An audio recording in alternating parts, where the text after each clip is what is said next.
Hello everyone, আসসালামু আলাইকুম। আশা করি তোমরা সকলে ভালো আছো। আমাদের 2s কমপ্লিমেন্টের পরে আমরা কোডে আসছি। কোড জিনিসটা কি? আমরা কম্পিউটারে বিভিন্ন ধরনের কোড ব্যবহার করি। এই কোড জিনিসটা শুনলে মনে হচ্ছে কিছু রহস্যজনক। তো এই কোড হচ্ছে কি? যেগুলো আমরা কম্পিউটারের মধ্যে বিভিন্ন ধরনের সংখ্যা ব্যবহার করি, ওকে যে বাইনারি প্রকাশ করে ওটাকে আমরা কোড বলি। কোডের যদি সংজ্ঞা বলতে চাই, কম্পিউটারে ব্যবহৃত বিশেষ ধরনের বর্ণ, চিহ্ন, সংকেত ইত্যাদি ব্যবহার করার জন্য আমরা যে সংখ্যাগুলো দেই কম্পিউটারকে ওটাকে বাইনারিতে রূপান্তর করে। এই বাইনারিতে রূপান্তর করার পর যেটা প্রকাশ করা হয় তাকে আমরা কোড বলতে পারি। এই কোডকে সাধারণত ২ ভাগে ভাগ করা হয়। একটা নিউমেরিক্যাল কোড, একটা হচ্ছে alpha numerical code.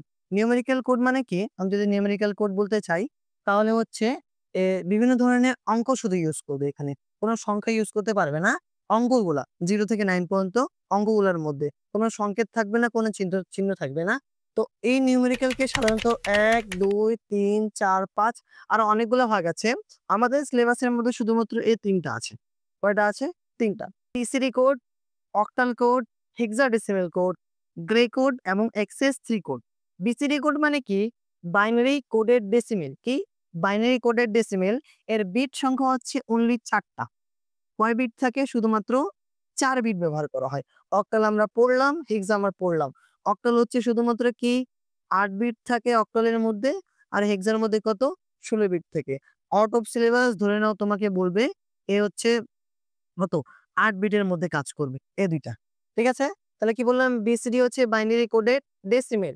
Octal code হচ্ছে ৮ বিটের থাকবে, আর হেক্সা থাকবে কি ১৬ বিটের থাকবে। আর এটা এবং এখানে আলফা নিউমেরিক্যাল কোড হচ্ছে আমাদের পৃথিবীর যতগুলো অঙ্ক, সংখ্যা, বর্ণ যা আছে সবগুলো এই কোডভুক্ত করা হয়। এই কোডকে আমরা বলবো আলফা নিউমেরিক কোড। কি কোড? Alpha numeric code. যেমন ধরলাম ১ম এ কোড তো পড়লাম। এখন এনকোডিং এবং ডিকোডিং এর মধ্যে এখানে আমরা পরিচিত হবে।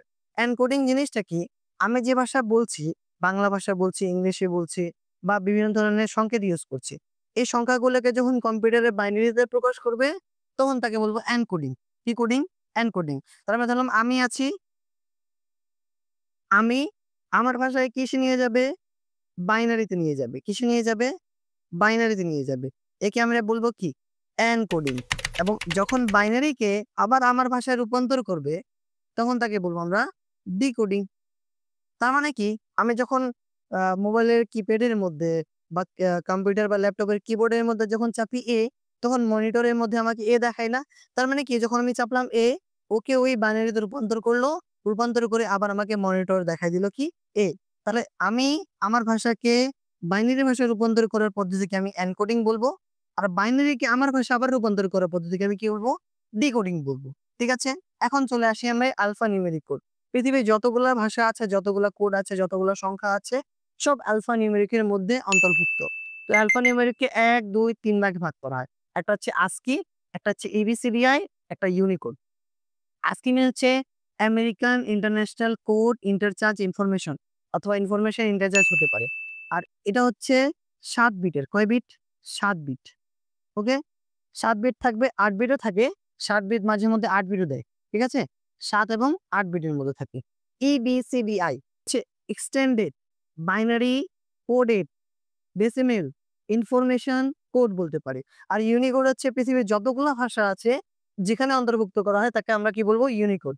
এটা হচ্ছে ৮ বিটের থাকে, আর এটা হচ্ছে কত? ১৬ বিটের থাকে। ওকে? তাহলে এই ছিল এখানকার পুরো ইন ডিটেইল কোডের মধ্যে। আমরা একেকটা করে নিয়ে আলোচনা করব পরবর্তী পর্বে। ঠিক আছে? ধন্যবাদ। And as always, thanks for watching. আসসালামু আলাইকুম।